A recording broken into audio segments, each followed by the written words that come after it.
Hello, viewers. Good morning, good afternoon, good evening, wherever you are from. This is your host, Aijaz Qureshi, all the way from Toronto, Canada, with today's brand new episode of the Aijaz Qureshi Show. Today is a very important topic. I cannot emphasize enough about the topic, and I would request all of you to hang in there until the end of the show because the topic is such a great topic that everybody wants to really hear to our esteemed guest. Our topic is mindfulness. What is mindfulness? How do we achieve it? How do we maintain it? Especially in these days of COVID-19 and lockdowns and what have you going around all around us. How do we keep our minds sane? And what is actually mindfulness? So this is the topic today that we're going to talk. And for this, we have our esteemed guest, Chanie Messinger. She is from Brooklyn, New York, USA, and she herself is an educator. She's a speaker. She's a therapist, and she does so many things. And she is helping to empower and inspire self-development and self-growth, actually, in people. So that's what she's doing. A little bit about her. She has master's degree in OT, which is occupational therapy, and from Long Island University in the United States. And Chanie is an OT professor at the university in fall semester, which she teaches human-child development occupation. So that's what she is teaching right now as a professor. And she is also co-teaching pediatrics practice as well in the same university. She is currently a doctoral student, and she's studying at the Thomas Jefferson University with an interest in mindfulness meditation. That's what she's studying. That's what she's doing her doctorate in, mindfulness. And that's what we're going to talk about today in our show. And her goal are to create program development and pediatric population. So that's really important that she's studying. And she currently has mindfulness certifications and a life coach certification as well from various organizations. And she's currently creating a mindfulness and meditation program for children and plans to implement the program over the coming months. That's what she's doing right now, but we'll figure it out. We'll talk to her. Let's welcome our guest on the show, Chanie Messinger. Chanie, good morning. Hi, good morning. Thank you so much for having me. I'm beyond honored and privileged and incredibly grateful and thankful to be having this conversation with you today. So thank you so much. And thank you for all that you're doing, creating these shows and creating these series so people can have access and opportunity to have snippets and exposure with people that are all over the world. So absolutely, that's what. Thank you so much. Those are all great words. Now, viewers, this is not a paid advertisement at all by any means. So, thank you. It is not at all. It was just something that was coming out of my heart, and it was something thank that you. I wanted. Thank you. Yeah, I just wanted to share that disclaimer, Chanie, so that so people have the idea that this exactly. Yeah. That's right. Thank you so much. Thank you. Annie Khan, a television host, an event organizer, great friend, living in Orlando. That's my favorite place in the United States. I can spend months and months in Orlando. She's saying awesome. Thank you so much, Annie. Great. And Aijaz Qureshi is a cyclist from Pakistan. He rides from south to north, north to south, all over Pakistan, promoting peace. Actually, he's a peace ambassador. So thank you so much for being on the show, saying very nice. Thank you so much.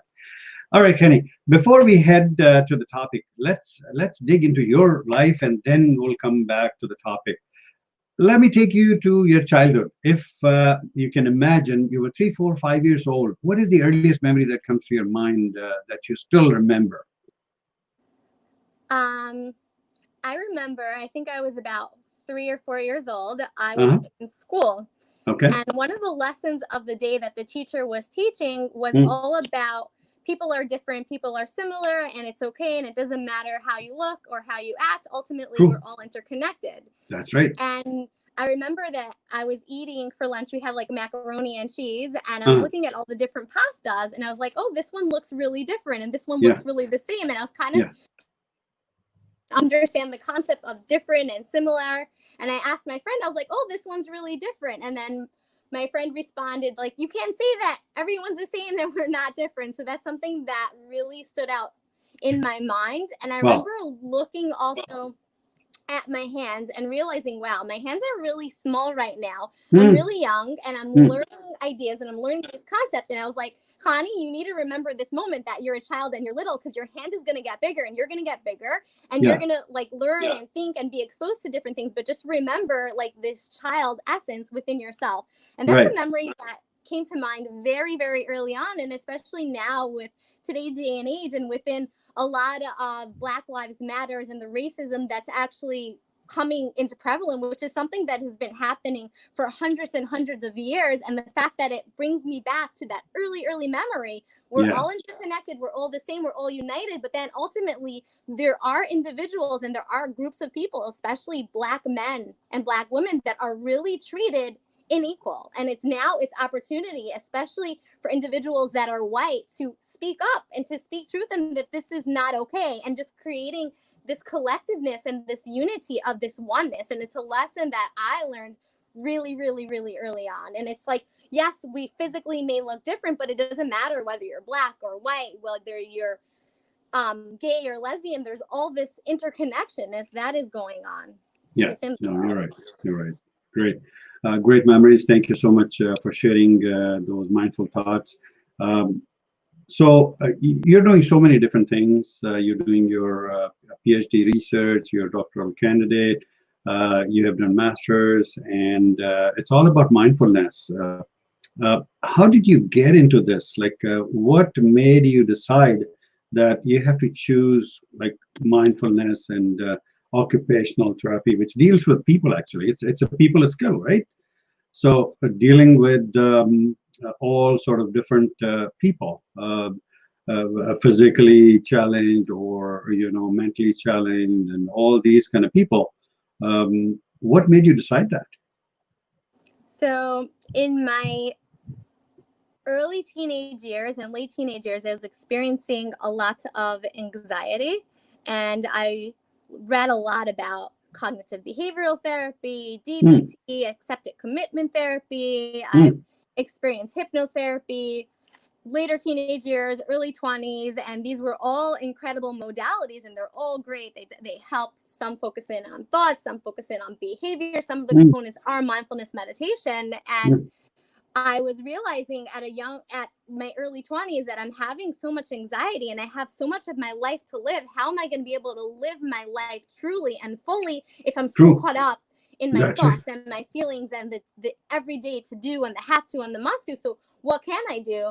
And in my early 20s, I was exposed to mindfulness meditation, and originally incredibly challenging. I was the type of person that couldn't sit still for a second. I was constantly on the go, constantly fidgeting, moving my hands, my feet, touching my hair. And I learned over a few years of how to sit and how to come home to myself, focusing on the breath. And it was a challenge. Originally, I was only able to sit for a minute or two. And then I started gradually increase to 5 minutes and 10 minutes. And now at this point, I can do for quite a while. But it was a progression of how there was this 360 shift of anxiety and of wasn't necessarily that anxiety change. It was more my relationship to anxiety had this 360 turn of events. And it was something that I was like so passionate that everyone to have that opportunity to learn. So when I was deciding on a topic for my doctoral work, I was like, mindfulness meditation, and why not start exposing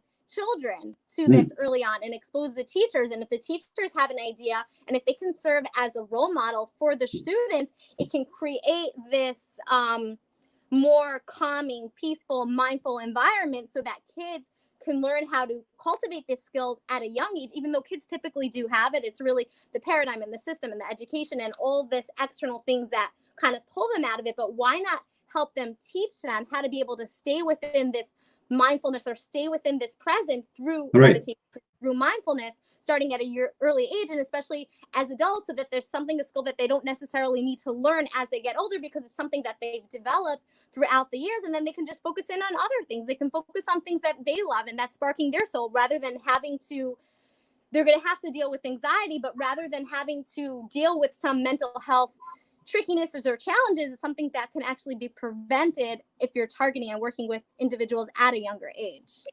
True. That's great. Great introduction. Let's take some more comments into the show, and then we'll head with the topic, today's topic. Josefa Zia is our friend saying Assalamu alaikum. It's a greeting. Thank you so much. Walaikum salam. And Piali Biswas is from India. She's saying, hi, good evening, sir. Good evening to you as well. And hello, Chanie. Thank you so much, Piali. Appreciate it. Very nice session. Thank you so much for liking the session. Stay tuned with us. Today we're going to talk about mindfulness. Iram Hani is our friend. She's saying, hi, good evening, sir. Hello, how are you? I hope you're doing well. All the way from Bollywood, India, Mumbai, our friend and brother Sunil Gaur is saying, good evening, Aijaz sir, and Chanie ma'am. Thank you so much. Appreciate it. Thank you. All right, so let's head with the topic. And today's topic is mindfulness. And that's the field of studies that you are doing your doctoral, as well as you're a public speaker. You talk about this thing very deeply, and that this topic is near and dear to your heart. I completely understand that. Let's define what is mindfulness, because this word could have different meanings for different people coming from different backgrounds, different cultures, different languages. Let's define mindfulness first, and then we'll head with some questions that I have already written down for you, Chanie. Okay. All right. Thank you. There are a lot of different definitions on mindfulness, and simple way that I like to look at it is a way to cultivate presitude. And what is presitude? Is cultivating right here, right now, being in this present moment. So mindfulness, that's how I like to perceive it. And the way that you can, and I personally feel like pretty much the sole way and the primary way that you can incorporate and have mindfulness is through meditation. That's like the sole way. And the meditation is all about coming home to oneself with whatever thoughts or feelings are coming up. It's utilizing the breath to come back to oneself, not to push away a thought, not to push away a feeling, but to embody the uncomfortable, the comfortable, everything that's in between. And it's all about embodying it. And that's how you're able to cultivate mindfulness. And mindfulness, you can mindfully eat, you can mindfully walk, you can mindfully have a conversation, you can mindfully play. That's how you're able to cultivate mindfulness. This presitude is through meditation. Wow. That's great. Yeah, mindfully. If we eat mindfully, then we don't have to do too much efforts like I'm doing these days, eating healthy and walking and exercising and going to gym like crazy and trying to reduce weight. If I would have had mindfulness while eating, I could have avoided all this and would have simply walked around, and that would have been enough. So yes, mindfulness in eating, I love that, definitely. And I wish that we all learn from that experience. Thank you so much. All right. So my first question to you about the topic, Chanie, is mindfulness is being adopted by the mainstream, like crazy. Everybody's talking about it, and it's going viral. Now, does this help or hinder in our lives? What do you think?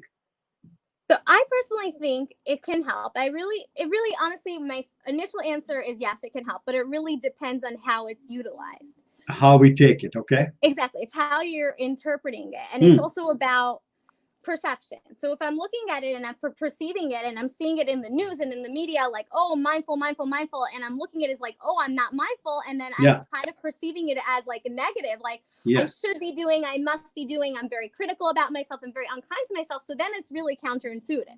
If I'm able to perceive it in the media as a reminder, oh, this is something that I can learn, this is a skill that I can do. My concern, and that can be really as an opportunity of learning and growing, and I can use that more as enhancing whatever it may be. However, my concern is when it's being portrayed as this in the medium, it's almost like sometimes it's being portrayed as this like pill or this medication, like I'm going to take it and everything is going to be all good and all well. But that's it. Yeah. It's not like that.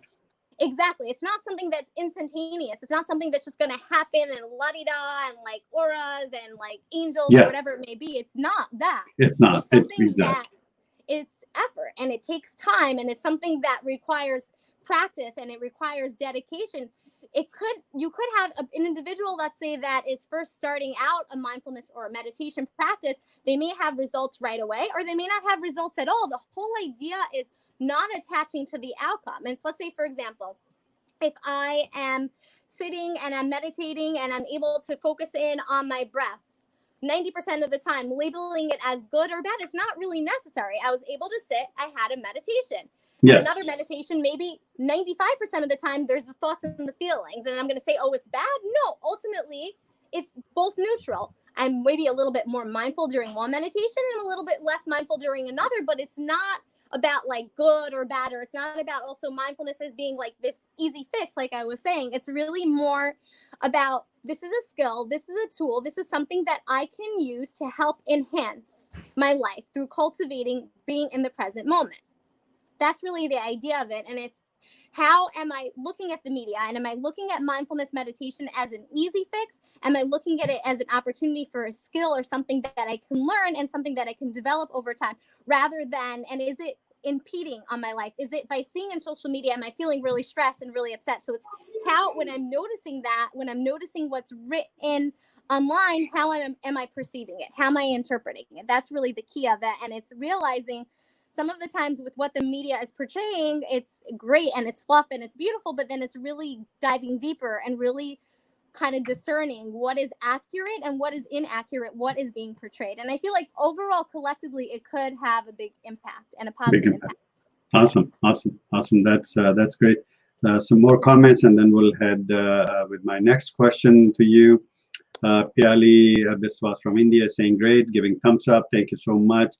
Dr. Tahira Awan is my co-host from Toronto area. She's saying hello, Aijaz Qureshi, and hello, Chanie Messinger. So good to see you both. Thank you so much. Really appreciate it. And Bilal Mehman is with us saying awesome. Thank you so much. Really appreciate it. Thank you. Great. So now our discussion is not related to any religion or anything. Although all religions, they preach about mindfulness in their own ways, right? So keeping that in mind, Chanie, how can deep contemplative wisdom to be preserved, in non-religious mindfulness training? What do you think? How can we, study mindfulness without, taking out the religion from it? And just be mindful. So I think that's a really great question. And it's really going back to your intention. So individuals can use mindfulness as an intention to cultivate a religious practice. Individuals can use mindfulness meditation practice as a way to be calm. An individual can use mindfulness as a way to help promote being in the present moment. So it's really going back to the intention of why am I meditating, or why am I creating a mindfulness practice. And for me personally, the intention of it is really going back to myself. So for individuals that are interested, it doesn't have to be attached to religion. It can be, but it doesn't necessarily have to be, because as human beings, it doesn't matter whether you're religious or not, or your belief system, or where you are in the world. Exactly. We all need to sleep, we all need to eat, and we also all need to breathe. That's and the type of meditation that I practice is breathing. So we're all breathing in order for us to be alive. So I kind of perceive it like that. There can be religion associations, 100%. You can choose to look into it, or you can choose not to. You have that option to discern. And it's really going back to, what is my intention? Why am I meditating? And it's going back individually. Everyone can go back to their own intention and discern, why am I doing this? What is my interest? And it can be religion, it cannot be a religion. An individual can have all different beliefs depending on where they're located. And ultimately, it doesn't really matter, because we all need to sleep, eat, and we all breathe, right? So that's it. Those are the basic needs. Exactly. Those are the basic needs. Simple notion of we're all breathing. So everybody needs those things. Absolutely. Well, thank you so much. Now, there is a sense of I, right? Like me. And then what happens when we move from I to we actually in mindfulness? What So do you I think? think I think in general, Does mindfulness tells us or teaches us moving from I to we? It Do you can. It think? depends on Yeah. what a meditation that comes into mind is a love and kindness meditation. Mm. Typically, it's you're closing your eyes, you're focusing in on the breath, and typically the first part of the meditation is giving love and kindness to yourself. Then Okay. you're giving maybe love and kindness to a family or to a friend. Then you're maybe giving love and kindness to a stranger, and then ultimately you're giving love and kindness to the world, to friends and to families and to all sentient beings. So what comes to mind is originally with a mindfulness practice initially, and it is about me and it is about I, because in order to, I personally feel, in order to fully be present and attentive, let's say with this conversation or with friends or with family, or let's say in my case, let's say schoolwork or my clients that I'm working with, I need to be very selfish and self-centered, that I have a practice to make sure that I'm taking care of myself first. Why? So that I can better be attentive when I'm talking to you, when I'm talking to my friends, when I'm having conversations. Otherwise, the conversations, no matter what, conversations are mindless, and our thoughts and our feelings definitely take over, and it definitely has an impact on my life, but it would have even more of an impact if I didn't have some type of practice. So I'm kind of being selfish and selfless by focusing in on me first, so that I can better, with the intention of better be able to be of service of others. Because if I'm not taking care of myself, how am I going to be able to take care of other people? And Yeah, you cannot. Exactly. So a concept that always comes to mind is FLY, and it's an acronym. Yes. And it stands for First Love You. And I look as mindfulness and meditation as I'm first loving myself so much. So fly. Yes. Exactly. Be in the service of other people. So that's the True. intention. Yeah. First love you. That's right. Exactly. Awesome. That's great way to put it, between I and we. So we have to be careful about ourselves, and then we can help others. So thank you so much for that. Now, next question is, what makes a good mindful person? What are the traits? What are the qualities of a mindful person that we can tell that, yes, Chanie is a mindful person, or Aijaz is a mindful person? How can we determine? So I think that's a really great question. I personally think we all have our moments. I have moments where I'm very mindful with certain things, and then there are moments where I'm very not mindful. So, and I think that makes us like human when it comes down to it. And like I mentioned before, if I didn't have a practice, I would think I would just be like a whole nother level in a whole nother place. True. With that being said, I think a mindful characteristics of an individual really depends on the moment. So what if I were to label and to put some characteristics into play, it's having self-awareness of myself, and especially how I'm relating to other people. That would be one thing. Doing activities while focusing in on the breath. So if I'm reading, I'm writing, I'm studying, whatever it may be doing, I'm mindfully able to really just be attentive. I'm walking, I'm eating, I'm eating. So that's really like a very high level to be able to do, and it can definitely be a challenge. And I find that focusing in on the breath, and that's one way to help with it. But like I said, we're all like human, and like characteristics of it, I would say can be a little bit tricky. So I would say I'm mindful of awareness of myself, awareness of other people. I would say when you're engaging activity, really as best as you can, really being engaged. Okay. I would say a mindful person really taking notion of other people and how I'm radiating and what I'm saying, really communicating very as best as I can in a clear and a concise manner, so that I'm not intentionally harming or hurting other people. I'm making sure that people are feeling safe and feeling comfortably, mindfully, obviously, because individuals also, they're going to feel unsafe and they're going to feel uncomfortable just maybe from a certain look that I'm doing. So, but I'm trying to consciously and intentionally be mindful of my verbal language, my nonverbal language. When I'm especially working with clients, I'm trying to be very open, a posture that's very receptive, very flexible. I would say another characteristic of being mindful would be when in terms of, I would say that's what's coming to mind in terms of mindful characteristic, is really being encouraging, motivating, being determined, having self-awareness of not only for myself, but other people, my verbal, my nonverbal communication. And it's really how am I radiating to the other people and into the world? And I can have that through introspect, through having conversations with people and through just self-reflection. And a lot of the times I'll self-reflect through journaling and to see what sessions went really well, what sessions do I feel like I can work on, what conversations are triggering me. And usually triggering is an opportunity for me to learn and to grow. How can I learn? How can I grow? What's coming up from childhood with that? That's right. That's right. I have another very interesting question, but before that, we'll head to some comments here.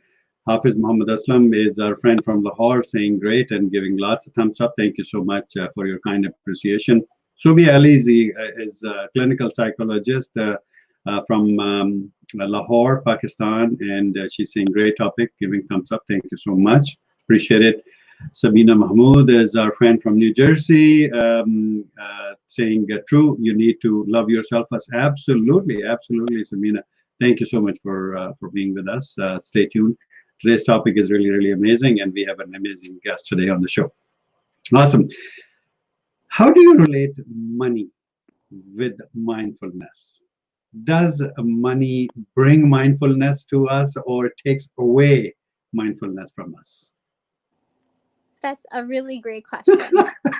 It's something that I've been sitting with and thinking about. I'm in the process of actually creating my own business and discerning ego and the service of others, and ego and the service of others. And then what comes to mind is we need to make money in order to be able to live and to have shelter. And especially if we have vision in the world, it's really, what is our vision and how can we spread our vision? Typically, you need money in order to be able to spread the vision. You need to have interactions and communications and to have seminars and to be able to do courses. And in order to create these, you need to have some money. So there can be that fine line of mindfulness and money, and it's ultimately discerning for myself of what is the intention. And it's always going back to the greater vision, because yes, you need money to live and you need money for shelter and for food and to be able to travel, especially if there's speaking engagements. So the idea is discerning about what is the intention for money. So I do believe, I'm not sure if you're familiar with the law of attraction. Yes, I am, actually. So I'm a strong believer with The Secret and the law of attraction. And it's really, I feel like it's honing into what is my intention. And if I'm able to create a clear vision, a clear intention of why do I want to attract the money, then ultimately it can naturally manifest. It will come to you, yes. Yeah. It's you at the same point, you need to cultivate steps. It's not just gonna come a whiff of the hat. If you're cultivating different steps to do it and just being non-attached to it, and I'm very all for ebb and flow of life. Things are naturally going to happen. What is meant for you to help achieve your destiny, exactly the person that you're meant to have conversation with, you'll have conversation with. If you're not meant to have the conversation with the individual, then you will not. So I'm all for that. And I believe that the same mentality and the same idea with money as well. So the money that we're going to manifest is our beliefs and our ideology. And if you're mindfully having the intention that I want to manifest, let's say $1 million or $5 million, you will. You're cultivating the steps, you're putting the intention, you're meditating on it, you're coming up with ideas and with strategies. However, not getting attached to the ideas of the strategies, because we can have a dream and have a vision, but it's not about getting attached to it. It's more about being very flexible. If I really want that dream of that $1 million or $5 million, what can I do? How can I start that baby step, baby step, baby step, baby step? And I full-heartedly believe that you can mindfully, and again, tapping into what is my intention? What is my reasoning? Why do I want to do this? And if it's a good intention, and if it's an intention that really can be a service and it really can help promote a change inside the universe and in the world, it will naturally come into play. Awesome, awesome. And I just wanted to share a disclaimer with the viewers. Viewers, these questions have never been agreed upon or discussed with Chanie at all. This is the first time. She's sitting in the hot seat. I'm just throwing questions on her, and as you can notice, she is coming out with flying colors. So thank you so much, Chanie. That proves your in-depth knowledge around the topic. So that's really great. So thank you so much for doing that. These questions, by the way, are incredible, and I'm definitely needing to think. It's I've thought about mindfulness and I thought about money, but in the contents of it, it's really really making me think, and it's really helping me cultivate like a different learning mentality and a different perspective. So I really appreciate it very much. Thank you. Appreciate your answers and your faithful participation, to be honest, really. Awesome. So do you think, are there any deeper reasons to practice mindfulness than just doing it for stress reduction? Sometimes we do mindfulness for, just to reduce the stress. So there's a lot of research, and now I'm working on a literature review for my doctoral project, and there's tons of research on mindfulness meditation can help with reduce heart rate, it can help reduce blood pressure, it can help with increasing calmness, it can help promote gratitude, it can help with stress and anxiety, and it can help reduce depression. And there's so much research that shows that, and those are incredible and so amazing, and there's a lot of really valid and reliable, it's accurate, and it's really showing that mindfulness can really have an impact on an individual, especially individuals that are having mental health concerns or health concerns. It really can help add and help reduce whatever the concerns and whatever the problem is. Awesome. However, with that being said, I feel like the hallmark of mindfulness is about presence, and it's all about the breath. That's the focus. Whether I'm happy, sad, upset, angry, fidgety, I love my job, I hate my job, I love the people that I'm working with, I really dislike the people that I'm working with, is not very relevant. Why? Because when you're cultivating a meditation practice, it's all about coming back to myself. What am I feeling in this moment, right here, right now? And every time I'm cultivating a practice, I'm going to have a different experience. So every time, sometimes when I'm sitting, I'm going to be happy, sad, upset, and angry in 30-minute sitting. Maybe I'm sitting, and in a 30-minute sitting, I'm just very neutral. Maybe I'm sitting and I'm just feeling sad, whatever it may be. Each and every mindfulness sitting is so unique and so different. So the idea, yes, the research is incredible and it's great, and there's all these scientific proven facts. It's amazing. However, it's not to get attached to the idea that I'm sitting and I'm meditating to be calm. Because if I tell you, don't think of a banana, what are you going to automatically think of? I'll think of banana. So don't be upset. What's automatically going to happen? I'll be upset. Exactly. That's right.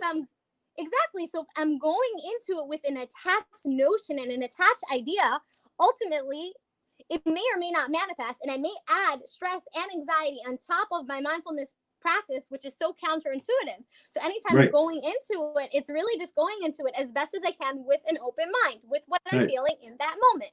With that moment, and it's constantly, what am I feeling with that moment? And yes, there's research, and there's tons and tons of research that are really shows the benefit. However, it's really not to get to the idea. So for individuals though, let's say that are in therapy or their coach is recommending, it can be used 100% to help reduce stress and anxiety, 100%. But the idea is, I like to have individuals knowing and going into it just with an openness. It's okay to feel stress. It's okay to feel sad. It's okay to feel anxiety. If it's impeding on function, that's a whole nother ballpark and a whole nother conversation. But the idea is really non-attached to the outcome, just open mind, coming home to myself, whatever comes up. And if need be, if there's strong feelings or big feelings of sad or depressed or upset or angry, then having conversation with a therapist, with the coach, with the family member, journaling about it, that can be warranted as well. It's not to discredit that. Right. So I think to be in the state of acceptance rather than being in the state of denial is good for being mindful, I think. This is what I'm trying to understand from your discussion. Awesome. Great. So you talked about job, right? People, and lots of people are doing jobs and things like that. So what do you think, does sitting still with my eyes closed on the job, or in my life journal will give me some mindfulness, or it won't? I'm just sitting, relaxing, closing my eyes, and I'm trying to be with myself. I think a minute or two of sitting and being with myself can really promote change. If it's a minute or two for the next year, is it better to do 5 minutes or 10 minutes? Yes. It reminds me of a study. There was a mindfulness meditation program that was implemented, I think, just over 8 to 12 weeks, they did a pre and post brain imagery, and they saw post-meditation for 12, I think it was 12 weeks, there was neurological changes in the brain, that there was more neurological connectivity in certain parts of the brain that wasn't there prior to week 0. There hasn't been studies for 2 or 3 minutes, but I would say within 1 to 2 minutes. I'm sorry? 1 to 2 minutes? 1 to 2 minutes, I don't know, but I would say maybe 15 to 30 minutes every day. Right. Within, let's say, even 15 minutes within 6 to 12 week interval can have changes. An individual can experience changes from the first time that they're doing it. So it really varies from person to person, because they research, and based on what I've been reading and from my personal experience too, after meditating, within a few days, I felt the shift. And when I stopped, I felt how I was from the get-go. And then when I continued, I was able to go further. So even if an individual, let's say, stops, they still can go back to where they were in like a different way as well. Right. Great. Awesome. Thank you so much for that answer. Aijaz Singer is with us from India, and she's a great singer. She has been on my show, and she's saying hi, hello, Anjana. Thank you so much for being with us. Now, we one more comment. Anjana is saying great topic. Thank you so much, and I really appreciate it. So, we wake up in the morning, and there's so many things going on. Before we went to bed, there were so many things happening during the day. We were pondering upon what happened during the day, what's going to happen tomorrow, things like that. We go to bed, we sleep, we wake up. Now we are ready to go to the restroom and start brushing our teeth, right? So what do you think? Should we be paying attention to brushing our teeth, or should we be planning our day? What do you think? I would say, what would be mindful? I would say, why not do both? First, brush your teeth. Okay. Sorry for bringing that funny question, but I think it has, some value to lots of people. It definitely does. And sorry for being like so abrupt with my No, it's okay. It's okay. Yes. So with mindfulness, it doesn't necessarily need to be one or the other per se. So like ideally, as best as you can, and if you're able to, now I'm brushing my teeth, and then afterwards I can create an idea of what I want to do for tomorrow. And I'm really a big fan. I don't know if you're familiar with Brian Tracy. I heard that name, yes. So one of the books, a concept from one of the books that he wrote is, I think it's the book is, I might be messing up the title. It's called Eat That Frog First. Okay.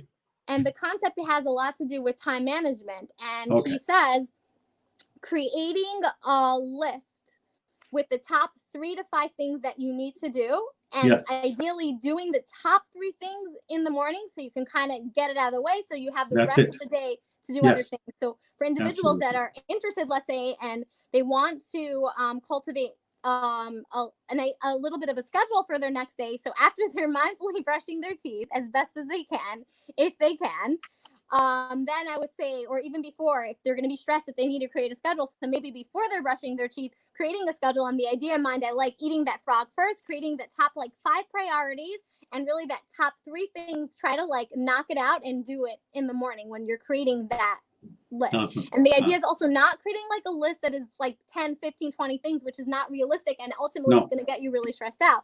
So what are the top 3 to 5 things that I need to do? And then maybe I'll put 1 or 2 at the bottom if I have time to do, but it's okay if I don't. So I'm not creating stress and anxiety and putting this added pressure to myself. And if an individual does have a lot of things to do, seeing if they could delegate that. So let's say if they're a mom and they have a family, maybe they can delegate the task to a significant other, maybe to their child, so that they don't have to do everything. Or maybe they can hire someone to help them, let's say, clean the home, if that's a possibility as well, so that that list is really something that's primal and pivotal and really important.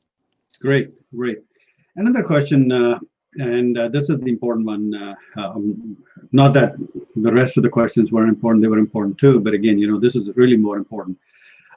When can we be mindful, or how can we be mindful that we can distinguish between 3 states of mind that we can get in that is being stressed, or being in anxiety, or being under depression. So how can we be mindful to determine, and then what is the best way to come out of these situations? As soon as we realize, that we are in that state, we want to come out of that state. So sorry about the long question, but again, I think it's going to help lots and lots of people. I think that's a really great question. And I think it's the awareness of it. I think you mentioned stress, anxiety, and depression. So that's right. Yeah, I think those are the three stages of how these things progress, or did I misplace these three things? I think it starts with the stress, then it turns into anxiety, anxiety turns into depression. I'm not 100% Okay. familiar with it, but it sounds accurate. It sounds about right. All right, good. So the idea is noticing firsthand your body and your feelings within your body. That's exactly the key, and it's our sensations. And a lot of the times when I'm teaching mindfulness, one of the first things is my sensations. Physically, what am I feeling in my body? Am I feeling my stomach turning? Am I feeling my heart beating really fast? Am I feeling my hands being sweaty? That's an early indication of an individual starting to feel stress and anxiety. And then it can get to the next point where an individual maybe is having really fast thoughts and fast feelings. And then ultimately all these thoughts and all these feelings may catapult and take over. Because when I look at anxiety and depression, I kind of look at it as, especially in terms of thinking very simply, I kind of like looking at things very, very simply. So what do I mean by that? Any thoughts that are rooted in the past can cultivate depression. Any thoughts that are rooted in the future can cultivate anxiety. So what do I mean? And it's really for individuals to hone in on when I'm thinking, is it a future-based thought? Is it something that, what if this happens? Or I don't know, what if I need to do X or Y or Z? Or is it a thought that I wish I would have done this? I wish I would have done that. So I wish I would have done this or that, or I'm really upset what happened yesterday or last year. That would be catapult for sadness and catapult for an individual for potentially experiencing depression. And if an individual is a lot of what if thinking, a lot of future focus, where am I going to be tomorrow? Who am I going to see? How am I going to make this money? That is catapulting for future orientation, which is catapult for anxiety. And simply for an individual to, I like to look at it as for individuals to notice, is it future-based or is it past-based? If it is past-based, it is tendency towards more depression type of state, and if it's future state, it's a tendency towards more anxiety. So when an individual is doing an activity or doing something, if they're able to hone in on what type of thought am I having, and you can label it, or you can just label it as I'm having a thought, and that is one way and one thing to see it. And initially just labeling the thought in itself can be really, really powerful. Awesome. Another thing is, if let's say an individual is experiencing anxiety, or like I would say typical, not something really extreme where an individual is really not functioning, really looking at it more as a very neutral kind of way. An individual, is experiencing anxiety or experiencing stress or sadness. If they're able to notice what's causing that stress, causing the anxiety, and see if they can reframe and refocus and regroup whatever the situation may be. What do they have control? What can they change? What part of it is it in their hands? And if it's certain parts of it is not in their hands, it's for them to realize that this is like the way it is for now, for this moment, for the next moment. And it's seeing what is malleable and what is not malleable as well. That can really help in reframing, refocus. And for individuals that it is impeding and they're really stressed and they're having anxiety or they're having depression or a combination of it, it's really reaching out to a trained provider, a psychologist, maybe a life coach, a social worker, a doctor, whatever it may be, because sometimes it can be more of a hormonal imbalance that's going on, and it's beyond what I'm saying here right now, because by no means am I not saying to go to a psychologist or a social worker or a doctor, because certain times there are things that are way beyond my discipline, way beyond a psychologist or even a social worker's discipline. So it's really making sure that the individual goes to the appropriate professional that can help, because mindfulness is great and amazing and it can help, and meditation as well. But if individuals are having certain tendency or certain mental health challenges or illnesses, really working with a licensed professional that is trained in that particular area to really help. Awesome. That's great. Now, one thing when we talk about mindfulness or anything comes to focus, actually, right? Focus is important in pretty much everything. So in terms of mindfulness, when we talk about focus or doing meditation or, bringing peace into our lives, doing it one day is very easy, but doing it another day becomes hard. And the mind just keep drifting from point A to B to C to D and so on so forth when I'm thinking about my plans or what I'm doing wrong, what I'm doing right, things like that. How does mindfulness brings focus into our lives? That's the question. Very great question. Also, like you kind of like to piggyback on what you were saying. Also, Yes. when especially we're having a meditation practice, let's say one day, and then the next day we want to do it, and then as time goes on, the dwindle of our motivation kind of decreases and decreases and decreases, and a lot of thoughts that come into mind. Am I doing this right? Should I really be doing this? This is a waste of time. I really need to make dinner right now. I really need to work on this school assignment 100%. Exactly. That's 100, 100%. So habit, it takes 30 days to form a habit. So cultivating a habit, ideally for individuals that are interested in doing a meditation or a mindfulness practice, the idea is this is how I started out. I would say about 6 years ago at this point, setting a timer every day, morning, afternoon, or evening, whenever is the best time for an individual when they have the most space, setting a reminder, meditation, and meditating 2 minutes, ideally maybe 10, 15 minutes every day, specifically same day, same time. Same time. Every day, ideally same time if you're able to. For me brings personally, discipline into life. Yes. Exactly. You want to cultivate that plan, and 30 days creates a habit. If you're able to do it for 30 days, and as in itself, there's so much research and so much benefits that you'll feel physically, emotionally, and individuals may see a 360 change in their life with everything and anything that they do. And It's really whole map. So the idea is also with the motivation, it's potentially like even writing in a journal and writing, why is my intention? Why do I want to meditate? And coming back to that intention every day, over and over and over again. And maybe even when setting that reminder, writing that in the reminder, like I know on my phone, like I can set a reminder and I can write what the reminder's for. So maybe when individual is setting the reminder to meditate, typing in, my intention for this is to be calm. My intention for this is to be present. My intention for this is to be less stressed, whatever it may be. And that can also serve to help with the motivation with it as well. Awesome, great. Now, since we are talking about mindfulness, I think you're very mindful because you picked my mind. And actually, my next question was that how long it takes before I notice the difference. And you already mentioned that 30 days. Man, oh man. I mean, yeah, you're really, really mindful. Yeah. So it could be 30. It could, like, to build a habit is 30 days. But for me, when I first started, it could take within right after that session. But I don't want people to get too attached to that idea. But it can within a day, a few days within a week, and it most likely, definitely within 30 days, there will be. Awesome.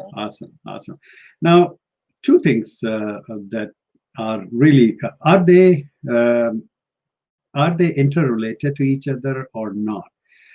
Mindfulness and meditation. Two things. How are they related? And then I'll ask you the next question. Oops. Sorry, viewers. There are some network issues. So let's see.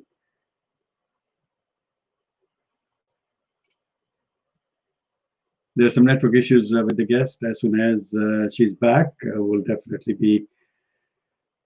be continuing our discussion. Our discussion is all around mindfulness, and you're watching the Aijaz Qureshi Show. Thank you so much for being with us.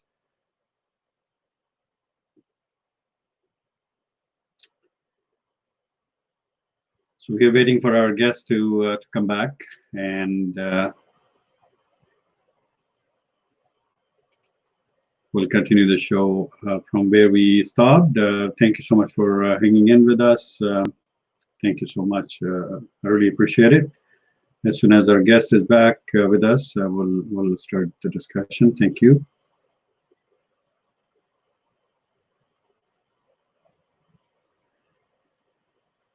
And I have some comments, viewers. As soon as my guest is back on the show, I will be bringing your questions and your comments on the screen as well. So just hang in there. Thank you so much for being with us. We are waiting for our guest to rejoin us, and we'll go from there. And let me kill this earlier. Okay. Chanie, I saw you for a sec, and then okay, you can turn the phone sideways so that we have your same frame. We can, yes, absolutely, and adjust yourself. I see you in the lobby, and I'll bring you back. Okay, here we go. There we go. Here we go. All right.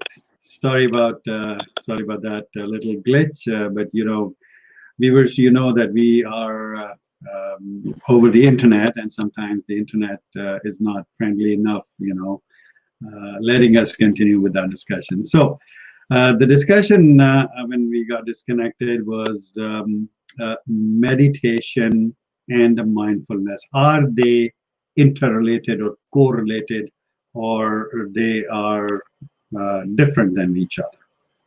So I think they're definitely interrelated. I feel like in order to cultivate true mindfulness, it's through a meditation practice. Okay. And it's and the meditation practice that I cultivate is Vipassana meditation, which is insight meditation. And it's all about the realization of the breath as it enters to and from my nostril.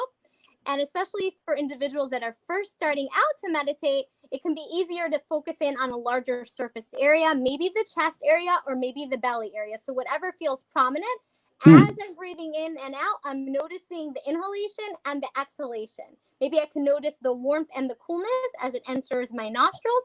Maybe I can notice my chest expand and contract, or maybe I'm able to notice my belly.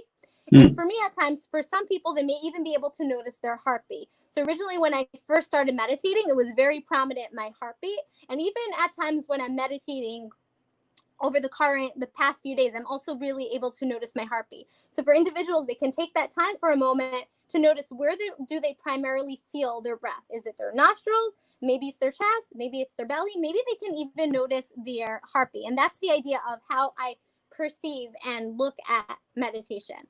Awesome. Great answer. Thank you so much. We have a few more comments, and then I have 3 more questions, and that would be it. So let's see. We have Sanya Shafiq with us saying, nice show. Thank you so much, Sanya. Appreciate it. And we have Sunil Gaur from Bollywood, Mumbai, India, saying the world is changing, Chanie ma'am. People are becoming more sadistic and cruel all over the world, despite meditations, etc. What would you say to that comment? Yeah, I hear that and I get that. And I hear that certain parts of the world, individuals are kind of, I feel like, very disconnected from themselves. And as individuals that are light workers in the service of other people, especially within those professions, or even if individuals that are not in profession of the service of others, and they have an awareness of what's going on in the world, the idea is we can't, what persists, no, what's the quote? What we resist persists. So rather than going into individuals are doing so much hate and so much pain and so much hurt, if we're feeding into that by kind of resisting it. So right, and it's persisting. So as an individual, we kind of don't want to fight fire with fire. We can't really solve the same problem as the same area. We can't find a solution at the same level of a problem.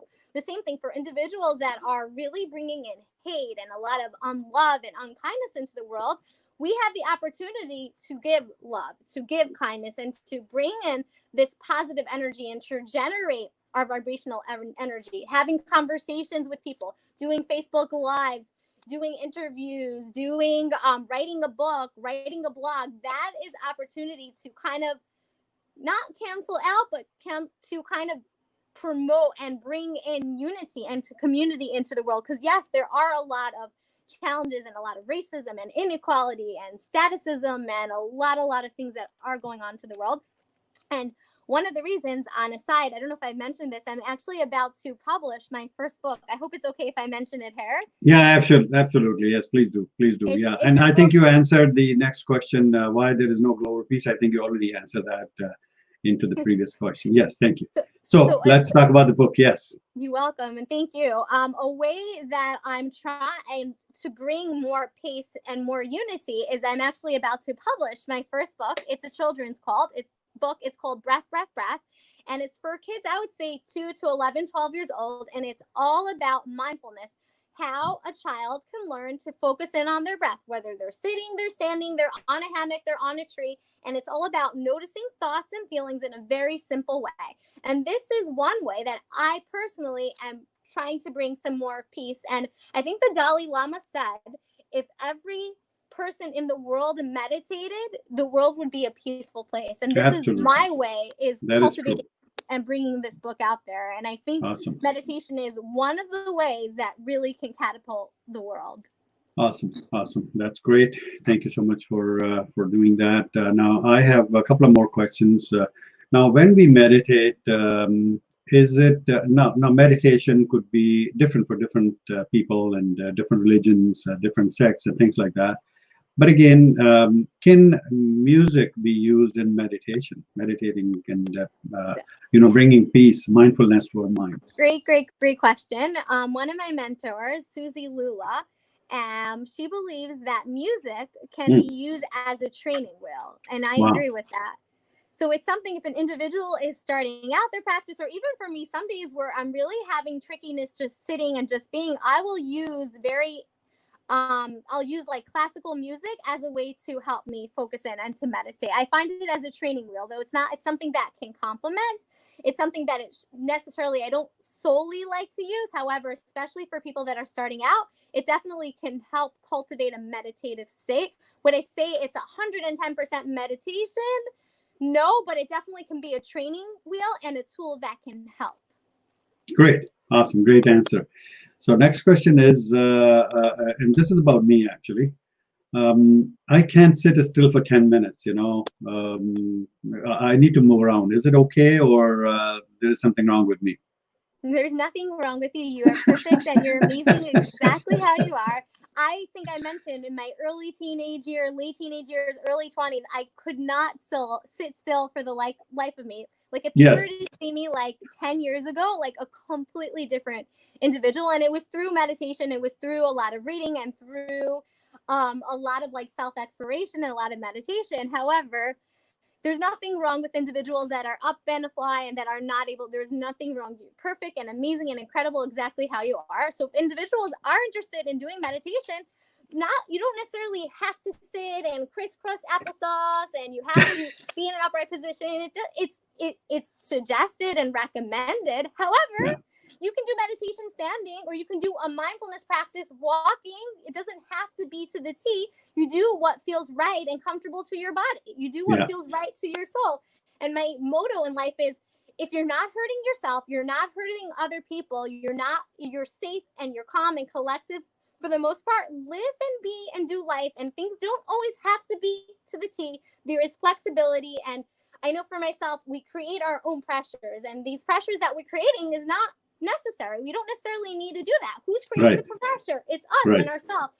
So it's cultivating this flexibility. Okay, today I want to meditate with music. Okay, is it ideal? It's not ideal, but it's okay. This is what I'm needing today. Today I want to do a mindfulness meditation practice and I want to walk. I want to do a meditation practice.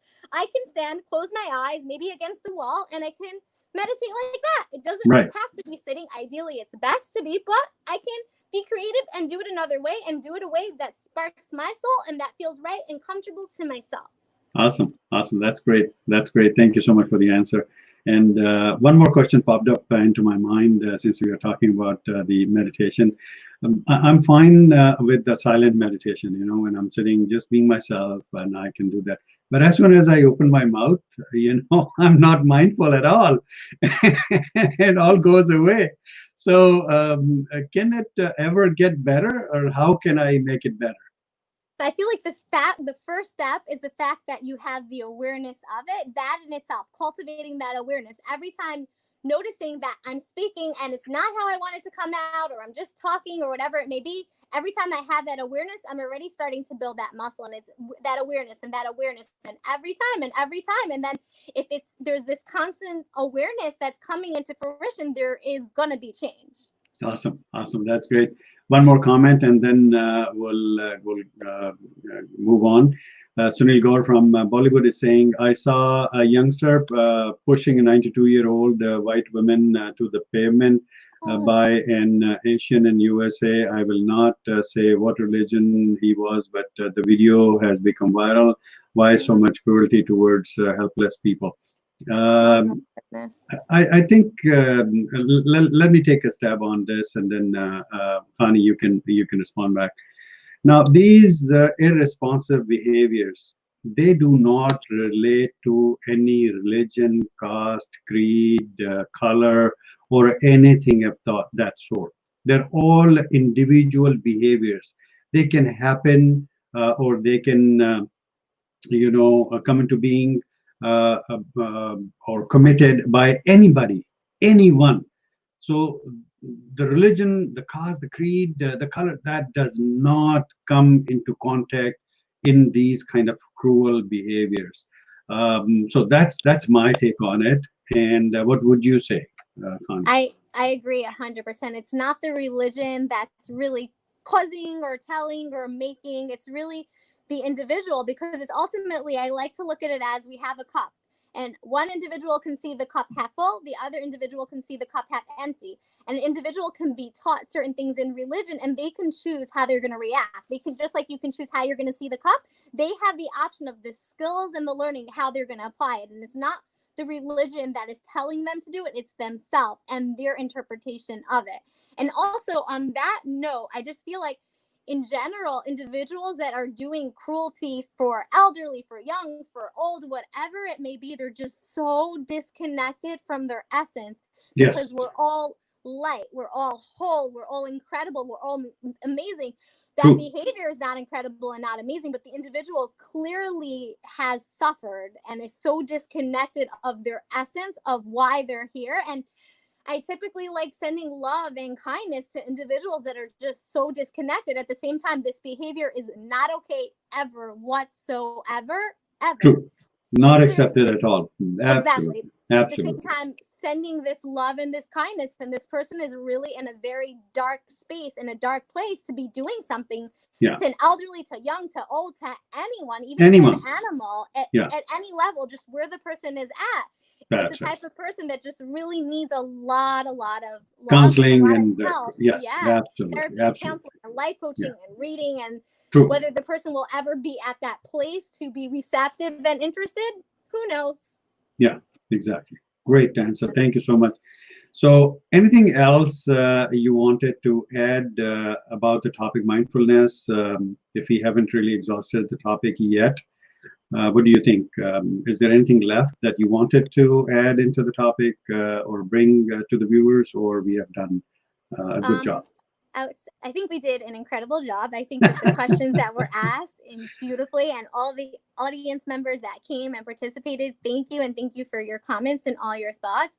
I think just like a last thing that I would say for individuals that are starting out, or for individuals even that have a practice, to know that you're doing the best that you can, and that we're all works in progress. And with each and every moment that we have in our life, just being grateful and thankful for everything, especially for the things that we do have, rather than focusing in on the things that we do not have. And just knowing that there's no right or wrong meditation per se. There's no good or bad per se. It's all the fact that individuals are taking the time to sit, taking the time to listen, taking the time to have conversation. That in itself is so incredibly powerful. And just knowing that can be really transformative.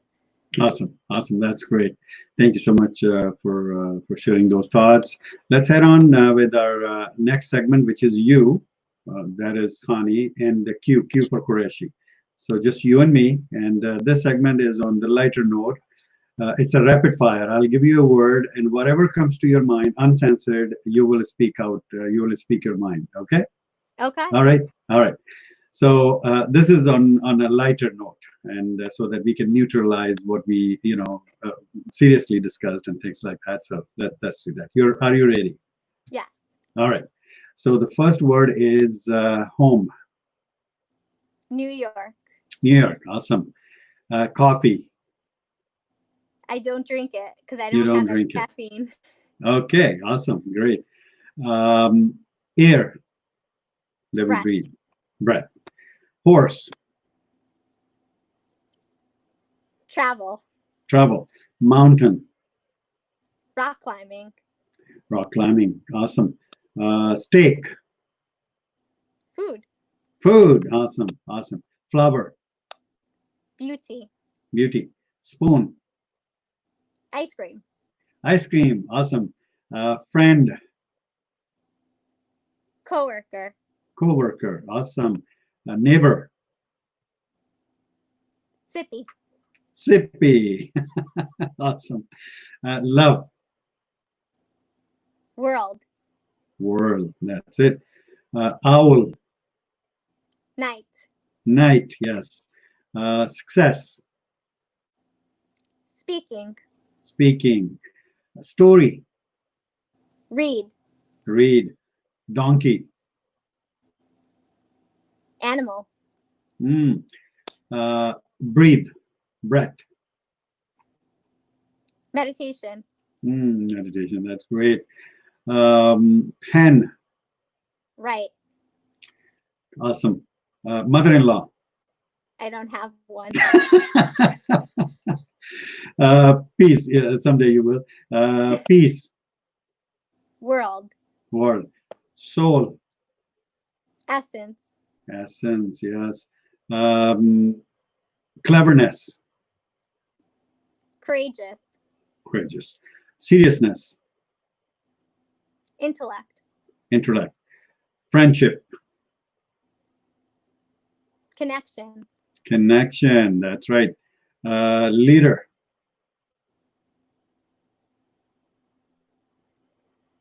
Speaker. Speaker. Boss. No one. No one. I'm my own boss, right? That's good. Black. Color. Color. Time. Ever flowing. Awesome. And the next word is heart. Heart. Yes. Love. Love. Awesome. And last word is America. USA. USA. Awesome. Great. Well, thank you so much. That was the segment UNQ, and I hope you enjoyed it. Lots of people like it, and I do too. It's on a lighter note, and thank you so much for playing that. And Sunil Gaur is saying congratulations on your forthcoming book, Chanie ma'am and Aijaz, lovely program. Thank you so much. I'm glad you liked it. Thank you so much for your participation. So, Chanie, before we head out and call it a day, what would be your final message related to the topic today?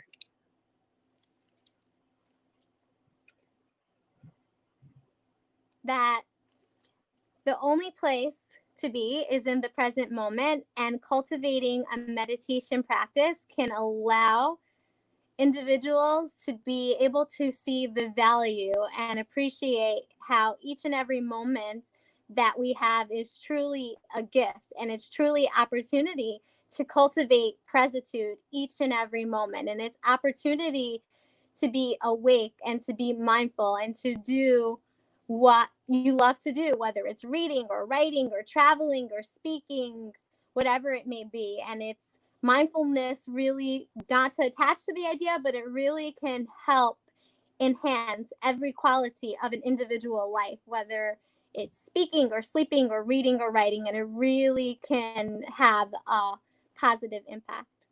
Awesome, awesome. That's great. Thank you so much for the great message, Chanie.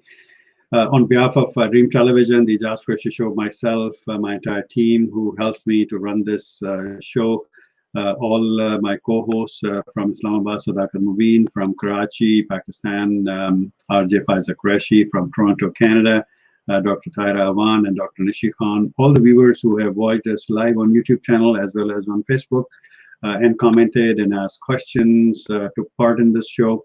Thank you so much. And all the other viewers who will be watching us on different social media channels, according to their time zones as a recording. Thank you so much for hopping on the show and sharing great thoughts about mindfulness. I really had a great time with you. Thank you so much. Thank you. Thank you so much for having me. It's just been really incredible having conversation and connecting with you and to all the viewers. Thank you. Thank you. Take care. All right, viewers, that was Chanie Messinger all the way from Brooklyn, New York, and we were talking about mindfulness. It was a great show. I really enjoyed the discussion, and I hope that you have learned something from this show. I learned a lot, actually, and I hope that I'm a more mindful person from now on. But thank you so much for hopping on the show and taking part. I really appreciate your time. I'll be back again with another amazing guest, another amazing show. Until then, goodbye. Take care of yourself.